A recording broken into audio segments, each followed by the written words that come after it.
Coming to you from the Big Island of Hawaii, it's the Songs and Stories podcast. Here's your host, Steve Roby. On today's show, we have members from Hawaii's premier Celtic rock fusion band, the Kona Rogues. Please welcome Joanie Collins and Irminsul. Hello, aloha. Aloha. Thanks for being on the show today. Oh, thank you. Thank you, sir. Let's get started and tell me how and when the Kona Rogues came together. Joanie and I were we're sitting in as guests with a band called Creki Alcha, which is done by my good friend Chris Cusick here on the island.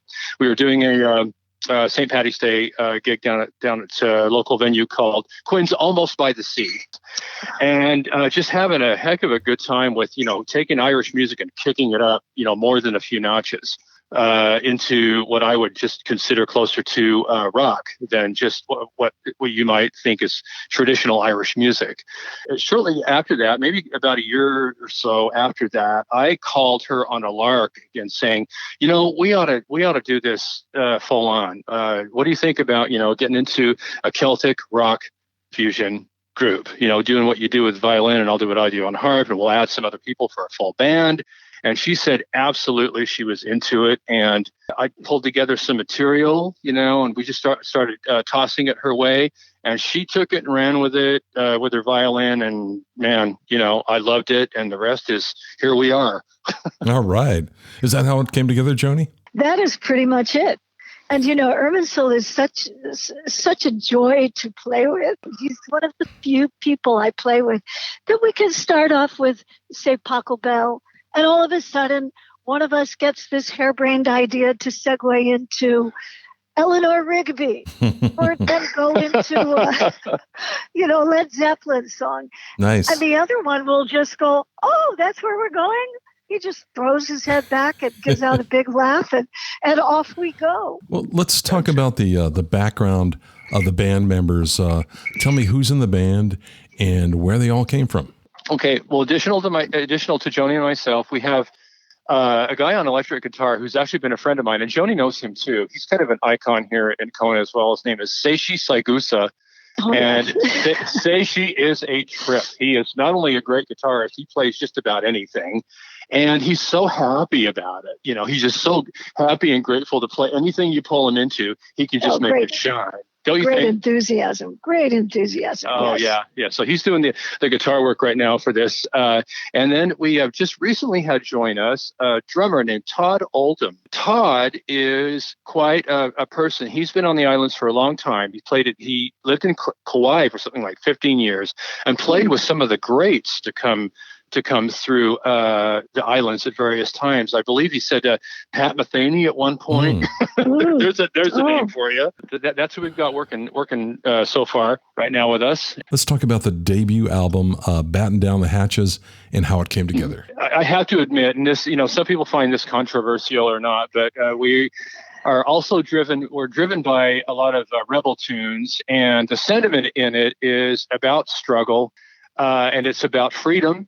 And it's about the desire for freedom. And I personally am a person who's always backed the Irish idea for freedom of their own republic, their own nation, and which makes me kind of passionate that way about it. So a lot of the material started coming out was centered on that theme.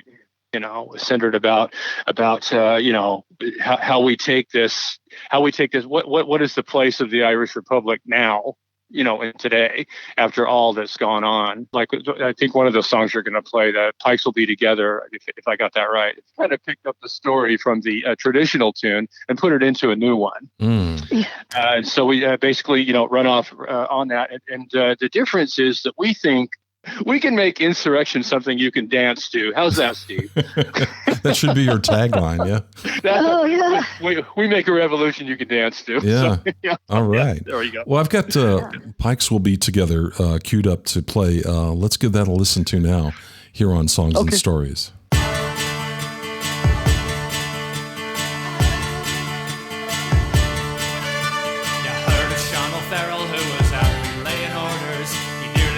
Head shot off when Morgan switched the borders.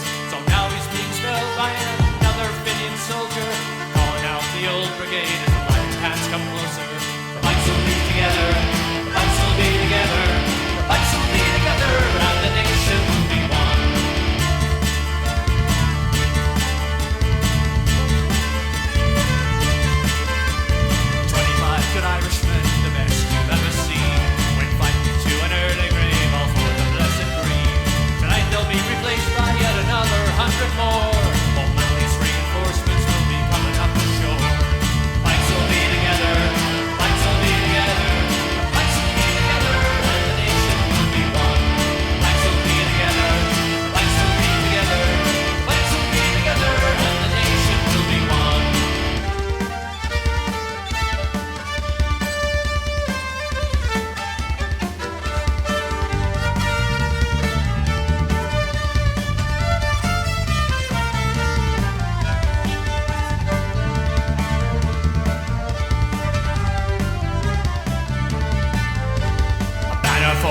Munster boys and 2 for Dublin's own. 3 lanterns in the window means we're taking this one home. A whistle for the final charge and on we go to see who's left and standing on the hill. The queens and the boys are me. Pikes will be together, Pikes will be together, Pikes will be together, and the nation will be one.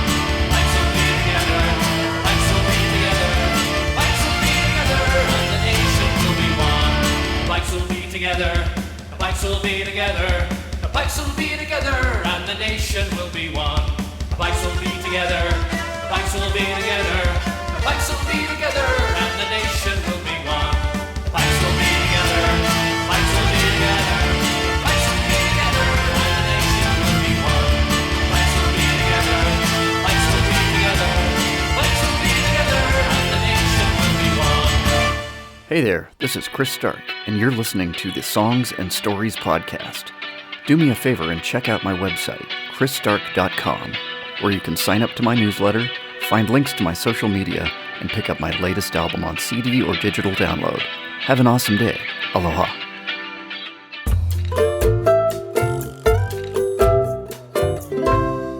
And I'm back on the phone with Joanie Collins and Irminsul, and we're talking about their brand new debut album called Battin Down The Hatches, and we just heard Pikes Will Be Together. Where was the album recorded and who produced it? Well, we did it a funny way in our new way of working these days. I have a home studio. What I basically did is took parts from the players who recorded them remotely, like in their time and place, working with an MP3 backing track, and then I compiled those. I did all my parts and my vocals and stuff here, and compiled them here. Joanie actually came over to my home studio and added her parts. Do I have that right? And then I got a new computer, and now I've been able to record not only for Irminsul but for others. And wow, I love it. You guys are fairly new to the Big Island's growing Celtic scene. I think it's safe to say that. And are you guys friends with the Kilt Lifters or the Hawaii Irish dancers? Absolutely. Yes. Oh, of course. I played with a band in LA called Shenanigans. For a long time, we used to take first place in the Ventura County Parade every year and played all over the place. And came over here. There was no Irish bands. Actually, the first time I played an Irish band was a long time ago with Lelehua Yuan. And we were the Irish Roses. And we did a lot of Irish sing-along. And then 9/11 happened. Hawaii went belly up, went to LA, played with bunch of different people, came back here, and I was playing with Chris Carr from the Kilt Lifters in a completely different band called Afternoon Delight. One day I brought in an Irish tune, and he just gobbled it up and said, I love Irish music. Let's make an Irish band. So I started with Chris at the Kilt Lifters, and then came across Chris Cusick playing downstairs at Boston Basil's, and he was playing Irish music, and I said, hey, let's play. So we ended up at Mad Marlin one day to both of us rehearse with a totally different band that never showed up. And I said, let's play some Irish music. And so the two of us got on stage with Roy Bucks, and we started playing Irish music for an hour and a half, and everybody was like, wow. And that was the start of Kakealcha, I believe. Wow. Have you ever been to any of the annual Celtic pipe rock concerts here on the island? Yes. You talk about Celtica. Celtica, I'm sorry, yeah. Yes. Celtic-rock. As a matter of fact, a funny story about that. I was supposed to join Chris from Kakealcha in opening up for Celtica when they came here last, but when they came here was when the virus hit, so they had to cancel the tour. Back in March, we almost made it on stage with them. Yeah. Yeah, I think they had to move venues or something. They were like really flexible, and they were trying because it's such an experience at their shows. They bring in the Irish dancers and the flag wavers, and oh my gosh, it's incredible. They're really amazing and really nice guys too. They just they're super open to playing with other, it's not any kind of rivalry or anything. They want you included, and I just love them. Yes, there's a lot of people here that are akin to Celtic music. And in fact, when I was in LA, I would go and because I've also done Hawaiian music for 23 years with a group called Mango. Well, I would show up at an Irish gig in my flowers in my hair and my lei and my moo and stuff. And everybody started saying that I was Hawaii-ish. Hawaii-ish. Hawaii-ish. Hawaii-ish. And there are so many similarities between those beautiful green islands across the Atlantic and these beautiful green islands here in the middle of the Pacific. I thought the same thing too. Yeah. From the people being disenfranchised, the recuperating and recovering of the language and the culture. I think that Irish music is a natural thing to be here. I think that just like country music, and you know how Hawaiians just adopted country music, it's very similar. It's like a natural. And I think that Irish music is a close cousin. In your press release, you say you received a fair amount of flack from some of the traditionalists here on the island about your style of music. Tell me about that. Yeah. Well, that was mostly me. She never. Joanie doesn't get controversy very much, but I got some myself from some traditional players. I don't want to, I don't want to badmouth anybody, so I'll just keep it on the down low. But I would just say that they were saying that what we were attempting to do here would never fly because it's too modern. It doesn't stick to the traditional stuff too much, and it's too boisterous. Well, it's basically just too rockish, the people who this came from, I've known them for a long time, and I respect them and I love them anyway, but they just probably were not hearing in it what I heard in it, So that's because I'm always looking ahead. A tradition isn't something that just dies on a shelf. A tradition is something you take and you turn into a modern living thing. Well, that's why you have the Rogues in your name, right? You're the Rogues. Yeah, we are the Rogues. We literally are. We're doing all the stuff that we're not supposed to do, and doing and enjoying it all the way. Well, all the stuff we are supposed to do. Yes, you could put it that way. And even though that having been said, Irminsul and I have played some beautiful, lovely, extremely traditional renditions of traditional Irish music, the beautiful ballads, the O'Carolan stuff. And so, it's not that we're not aware of the traditional music and not that we don't embrace it. Let's listen to another track off the debut album, Battin Down The Hatches, a song, and you're going to have to help me with the title here. I'll do my best, but I think it's OroSeDo. It's OroSeDo Vahavaila. Okay, I'll take your word. What's the song about? Okay, this song is one of the traditional ones that we've redone. And when I say traditional, it's an uprising song for the 1916 rebellion in Ireland. Unfortunately, the one that they lost. In Gaelic, it basically means all you sons of Ireland come home for the struggle. So it's basically calling, no matter where you are in the world, it's calling you all home to fight for your country. All right, well, let's give it a listen to now. Here on Songs and Stories.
Okay, we're back here on Songs and Stories. Did the pandemic affect any of your music plans this year? Yes. Yeah, who didn't it affect? But everybody's Sure got did. a different story to tell about this. I had actually planned to try to launch this, almost a year ago. But the first challenge we had is trying to find all the players who had some kind of a feel for this sort of thing. Because it's not the easiest thing to play, really, if you're used to certain kind of music. So you have to look a little harder. And then when that started to come together, boom, here comes the pandemic, and you have to have places open to host people in large numbers to be able to carry this on. Sure. And that, of course, put the biggest clamp down on everything. We were pretty brave with it right up to the very end. I think we did slip in a St. Patty's Day gig, I think at Huggles on the Rocks here, Yes. right before the shutdown, right, Joanie? I think we were the last band to play in Kona. I don't think believe there was so. a single other band playing in Kona. And you know why? Because all the way up until 2:00 in the afternoon, I kept contacting them and saying, "Are you sure? We're still on? We're still on?" They're like, "Yep." And I said, "Okay, I'm posting on Facebook. Huggos stand strong. We'll be there tonight." Loaded up, got in my car, drove there, unloaded, got on stage, started playing. And it wasn't till our last break that I happened to look at my phone before I plugged it in to play the break music. And there was a message. The manager of Huggos saying, "I'm so sorry, but we have to cancel you tonight. My apologies to the band." And I hadn't seen it because it had come, I think we were already setting up on stage at that time, which explains why all the managers were gathering in a little tight knot in front of the stage and talking to each other and pointing at us and talking to each other and pointing at us. I was wondering, what was that all about? Well, things really happened so fast then back in March. Oh, it did, and it was right around that time. We had a gig at the Blue Dragon that was canceled. I mean, I can't even begin to tell you how much cancellations. That was a very busy week.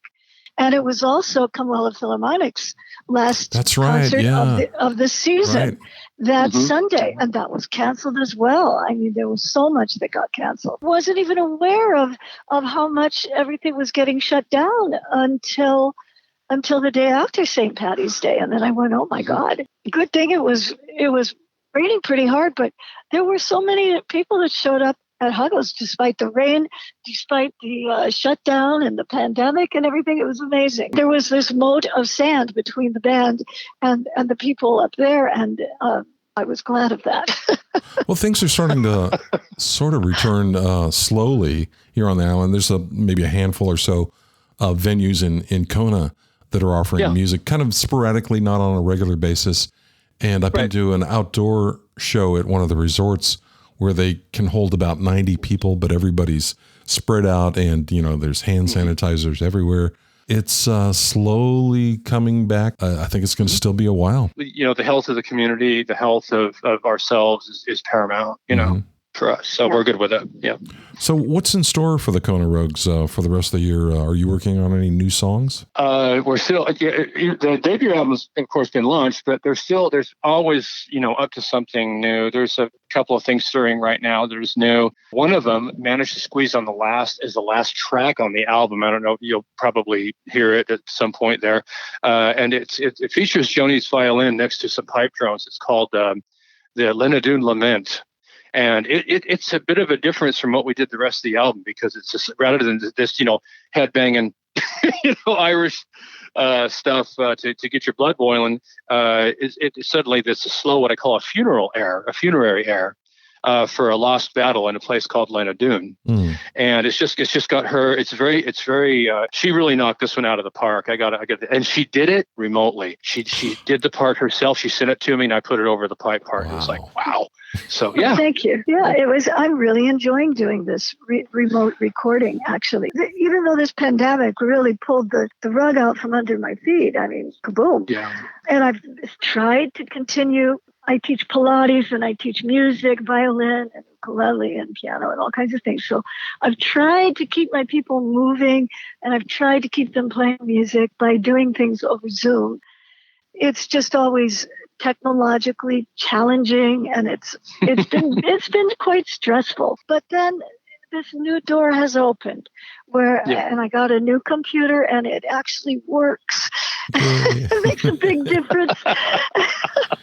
That's great. And I've found this new thing of being able to record remotely, and I just love it. Yeah. So I just want to follow up to answer your question there about like what exactly is being planned about now. We are in the planning stages also right now. I've got some help on this to plan some shows off Island 2 in Maui and on Oahu. All right. And we want to use that, see how that goes to try a stab when things open back up at the Southern California. Oh, nice. We got that. Good.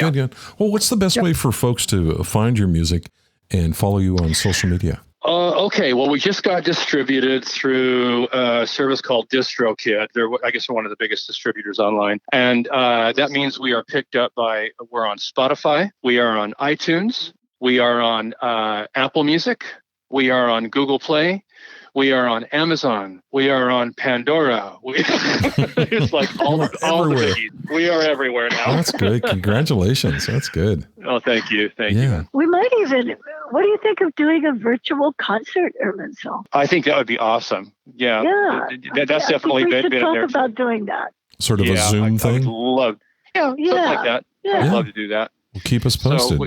Absolutely. Is there anything else you'd like to add before we go? I want to add that I am so grateful and happy to be on your show, because I've heard about. I've actually read your stuff before in the magazine, the online magazine that you ran before, and it's so well done. And you provide a great service for the island music, and you're so savvy about it and so smart about it. And I just want to say, the last thing I want to put is hats off to you, sir. Thank you very much. Yeah, I agree. I agree. I second that. Yeah, thank you for continuing to bring music to people. That might not be out there finding it, because it does take some effort, since we're not all out in the public all the time. And I'd like to also say I'm feel so very blessed and very grateful to be in Hawaii. Yes, aren't we all? I feel like we're in a wonderful place, despite the crazy things that are happening in our world. Well, I hope that the day comes soon that we can all get together, maybe have a pint and listen to some live music. And I want to thank you both. A pint and some poi. Sounds good to me. Anyway, thanks so much for being guest on today's show. Thank you, Steve. And mahalo. Thanks for listening to Songs and Stories. You can find episodes on Apple Podcast and listen or download for free. New episodes are available every Thursday.